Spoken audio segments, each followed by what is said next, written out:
Welcome to Captivating Movie Recaps. A photographer named Samuel is shown wandering about and shooting at the film's start on a little island off the west coast. As is evident, most of the subjects he photographs are dozing off in suitable locations. A bizarre catastrophe has engulfed the island. 3 days ago, people began snoozing randomly during vehicle rides, sauna sessions, and underwater swimming. The spectators were first only perplexed, but they quickly discovered that those who slept off would not awaken, appearing to be unconscious. Several medical professionals and academics have visited the island during the last 72 hours, but none has discovered a treatment for the unusual epidemic.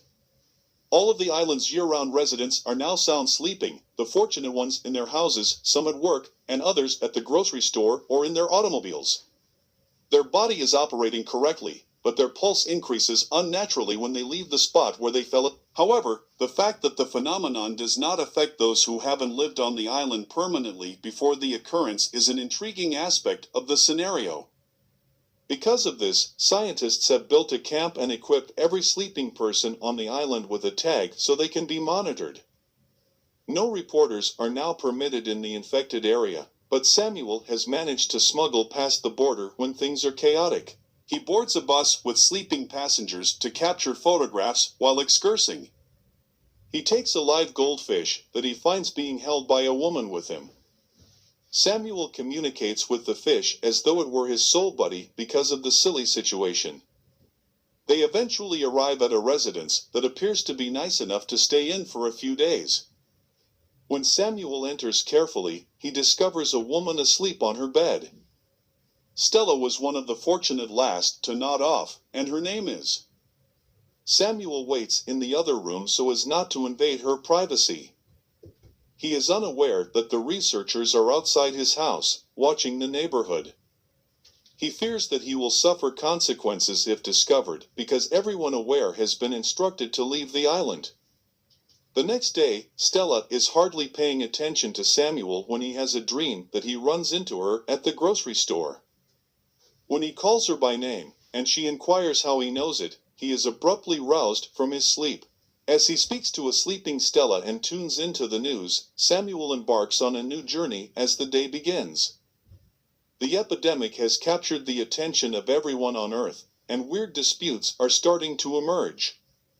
Samuel chuckles and decides to go on a daytime island exploration. He looks first and sees a comfortably sleeping handyman fastened to a tree. Additionally, he learns that the island's animals are still alive and wonders who is looking after them. After roughly an hour of wandering, he finally arrives at the church, where several people lie unconscious. Samuel sits down, snaps a few photos, and then nods off. He and Stella are seated across from one another in a restaurant in his dream. They converse about Samuel's activities on the island while acting like they have known one another for ages. Stella objects that he is using the circumstance for financial gain, but Samuel counters that his goal is to get experience, not gain money. Later, when he gets home, he digs through Stella's possessions to uncover her daily notebook. His bond with Stella deepens as he reads it, and he keeps having dreams about her. She tells him she was among the final people hit in the plan. Her piano instructor was dozing off during a lesson and was the first person she noticed going unconscious. Stella responded that she was more puzzled than terrified when asked whether she was afraid. When the physicians and researchers arrived, they only learned that the patients shouldn't be taken from the locations where they fell asleep. Stella finds it amusing that if she gets out of bed, there's a risk. Samuel then seizes the chance to inquire about her feelings before passing out. Stella described it as having a dreamlike quality. She lost herself in her bizarre, vivid visions, unaware she was slipping into a deep slumber, and finds a vehicle loaded with balloons. He attempts to take a photo of it but discovers the medical personnel close and has to dash back home. Samuel is brought back to reality by the event and thinks he has taken enough photos and should leave the island. He bids Stella farewell, gathers his luggage, and goes to the coast where his boat sits. He eventually changes his mind after spending considerable time at the shore inspecting the boat. He notices the faucet is flowing just as he enters his house. Although Samuel recalls that it had been running when he first arrived home, he is confident that he had shut it off. He abruptly returns to the restaurant table across from Stella in his dream. She wants to know why he came to the island in the first place. Samuel ultimately admits that he came to get her.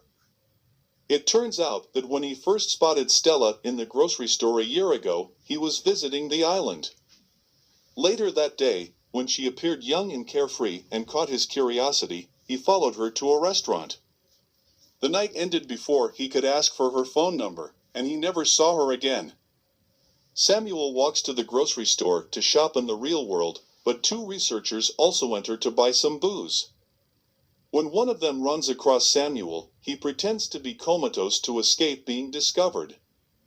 After they go, he happily goes shopping for necessities and even pays the still-asleep cashier before carrying the items home. After that, he wanders about Stella's home, looking at her possessions and contemplating what kind of person she would be. He strikes gold when he discovers a tape recorder in the attic that includes recordings of the list of her favorite items. The more Samuel listens to the list, the more enamored he becomes, even if it contains strange things like the sound of a typewriter, headless Barbie dolls, and flamingo floaties. Stella lists driving on the beach as one of her favorite activities, so Samuel imagines him and Stella going vehicle shopping outdoors for a trip to the beach. Although Stella persuades him they are only borrowing it, he finds the thought of robbing sleeping people repugnant. Soon after, they locate a vehicle they want and break into the owner's home to retrieve the keys. Samuel believes Stella is more than his fantasy since he likes her independence. Later, when a vehicle is heard outside, he awakens to see two medical professionals entering the home for a weekly checkup. Before being discovered, he quickly gathers all of his possessions and runs inside a closet. Before leaving, the employees examine Stella for any anomalies. Samuel talks to Stella beside her bed for the rest of the day. He plays the second segment of her recording the next day after revisiting the attic. This time, she dislikes some things and admits to feeling vulnerable and alone. Samuel feels helpless even though he can do anything to cheer her up. He enters his imagination and starts conversing with her once more. The pair discuss soulmates and the idea that everyone has one. Stella does not accept Samuel's suggestion that they may be each other's soulmates. Samuel ultimately decides to leave the island because he no longer has a reason to stay there after returning to reality. He gets to the dock's midway point but cannot leave Stella. He returns home at night and uses Stella's stash to get high while having dreams about them smoking together. He sets out on a mission to do everything on Stella's list of things she likes starting that day. For the same reason, he cooks lasagna and sips beer from a wine glass. When inebriated, Stella appears in his nightmares and is enraged by his failure to leave her alone. She claims that she is not the Stella he has come to know through her notebooks and videos. She is correct. Samuel realizes, after all, he has never spoken to her in person, and their connection exists in his mind.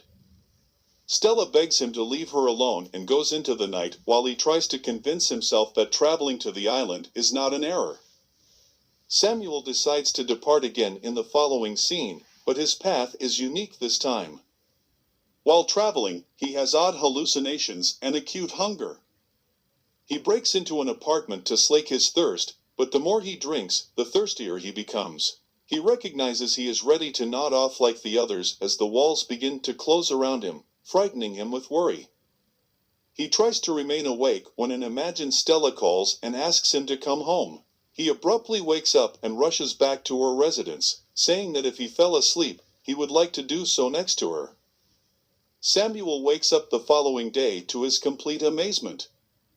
He's not sure how long he can remain up, though. He takes the chance to compose notes for Stella in case she ever has a chance to read them. He needs the entire day, and when it's through, he enters a coma. Stella starts to move in her sleep a few days after some time has passed. She opens her eyes, wide awake after more than a week of slumber, and things change. She walks up to the water faucet after realizing she is completely exhausted.